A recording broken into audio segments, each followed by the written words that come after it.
बिस्मिल्लाहिर्रहमानिर्रहीम। अस्सलाम वालेकुम। कैसे हैं आप सब? उम्मीद करती हूँ आप सब ठीक होंगे। देसी खाने किचन में खुश आमदीद। आज मैं आप लोगों के लिए लाई हूँ बहुत ही ज़बरदस्त और यूनिक सी रेसिपी। आज हम बनाएंगे मैंगो डिज़र्ट्स। आप इसको आम का मीठा भी कह सकते हैं। बनाना बहुत ही आसान है, टिप्स एंड ट्रिक के साथ बताऊँगी।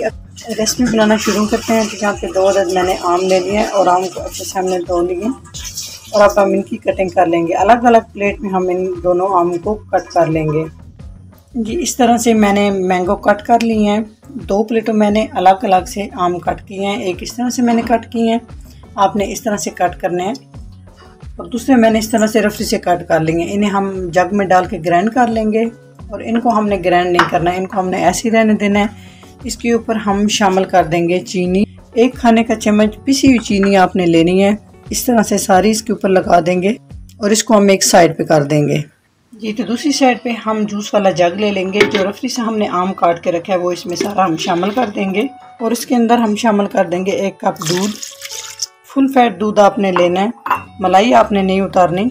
और 2 खाने के चम्मच हम इसमें पिसी हुई चीनी शामिल कर देंगे। आप अपने टेस्ट के हिसाब से शामिल कर सकते हैं। अच्छे से इन सारी चीज़ों को हम ग्राइंड कर लेंगे। जी, तो मैंगो को हमने अच्छे से ग्राइंड कर लिया है, मतलब इस तरह से आप देख सकते हैं इसकी कंडीशन होनी चाहिए। और एक बाउल में हम इसको शामिल कर लेंगे। अभी मैं आपको चेक कराती हूँ कि इसकी क्या कंडीशन होनी चाहिए। इस तरह से इसको होना चाहिए, आपने इसको बिल्कुल पतला नहीं करना। ये तो यहाँ पे मैंने एक बाउल ले लिया है, जितना मेरे पास बाउल है इस साइज में मैंने यहाँ पे ब्रेड को कट कर लिया है। आपने इसके किनारे उतार देना है इस तरह से एक छोटे पीस में मैंने कट किया है। इस तरह से हमने इसको सेट कर लिया है। ये तो जो हमने मैंगो का सिरप बना के रखा है इसके ऊपर हम इस तरह से शामिल करेंगे। सारा एकदम से शामिल नहीं करेंगे, थोड़ा थोड़ा करके। और ब्रेड को हमने अच्छे से डिप कर लेना है। उसके बाद यहाँ पे जो हमने मैंगो कट करके रखा है इस तरह से लगा देंगे। इसके ऊपर सारा हम इस तरह से लगाएंगे। जी, अभी हम डबल रोटी की दूसरी लेयर लगा देंगे सेम पहले की तरह। इस तरह से यकीन जाने इतना ज़बरदस्त ये ब्रेड का और आम का मीठा बन के तैयार होता है। और ना ही हमें चूल्हा जलाने की ज़रूरत पड़ती है और ना ही घंटों किचन में खड़ा होने की ज़रूरत पड़ती है।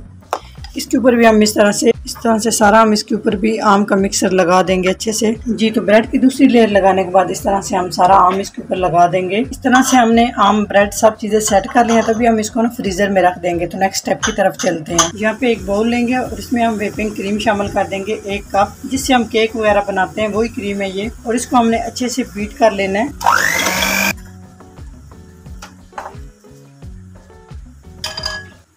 मैंगो का सिरप डालने के बाद इस तरह हम फिर इसको बीट कर लेंगे। जी, क्रीम को हमने अच्छे से बीट कर लिया है और मैंगो को मैंने फ्रीज़र में रखा था, अभी निकाल लिया इस तरह से। और जो क्रीम हमने सेट करके रखी है वो इस तरह से सारी ऊपर लगा देंगे और इसको अच्छे से सेट कर लेंगे। इस तरह से क्रीम हमने अच्छे से लगा के सेट कर ली है। तो यहाँ पर मेरे पास मैंगो का सिरप थोड़ा सा पड़ा हुआ है, इसके साथ हम इस तरह से एक डिज़ाइन बना देंगे। जी, तो मैंगो सिरप शामिल करने के बाद इस तरह से हम एक स्टिक ले लेंगे और इस तरह से हम इससे डिज़ाइन बहुत अच्छा बन जाएगा। अगर आपके पास नहीं है तो आप छुरी से इस तरह कर सकते हैं। जी, तो माशाल्लाह आप देख सकते हैं ज़बरदस्त सा हमारा ये आम का मीठा तैयार हो चुका है। तो इसको हम फ्रीज़र में रखेंगे तकरीबन आधे घंटे के लिए, ताकि ये अच्छे से सेट हो जाए। तो उसके बाद हम फाइनल लुक की तरफ चलते हैं। जी, तो माशाल्लाह आप देख सकते हैं आधे घंटे के बाद ये कितना ज़बरदस्त जो है ना सेट हो चुका है। जी, तो अभी मैं आपको कट करके दिखाती हूँ कि माशाल्लाह से कितना ज़बरदस्त ये जो है ना आम का मीठा हमारा बन के तैयार हो चुका है। यकीन जाने इतना ज़बरदस्त ये बन के तैयार होता है। जी, तो माशाल्लाह ये देखिए आप कितना ज़बरदस्त। तो माशाल्लाह फाइनल लुक आप इसकी चेक करें, कितना ज़बरदस्त और कितना मज़े का ये। अगर बच्चे की बर्थडे हो, घर में मेहमान हो, कोई दावत हो, तो आप ये मीठा झटपट बना के तैयार कर सकते हैं बहुत ही कम चीज़ों से। ना आपको चूल्हा जलाने की ज़रूरत है और ना ही आपको इसे बेक करने की ज़रूरत है। बहुत कम चीज़ों में आप इसको ना बना के तैयार कर सकते हैं। इतना मज़े का, यकीन जाने ऐसे लग रहा है कि जैसे आप केक खा रहे हैं। अगर वीडियो ज़रा सी भी अच्छी लगे तो लाइक एंड शेयर कीजिएगा। चैनल को सब्सक्राइब नहीं किया तो प्लीज़ चैनल को सब्सक्राइब करें और बेल आइकन लाजमी प्रेस करें। इससे मेरी हर नई आने वाली वीडियो आप सबसे पहले देख सकेंगे। तो इंशाअल्लाह ताला एक नई रेसिपी के साथ हाजिर होंगे। तब तक के लिए अल्लाह हाफिज़।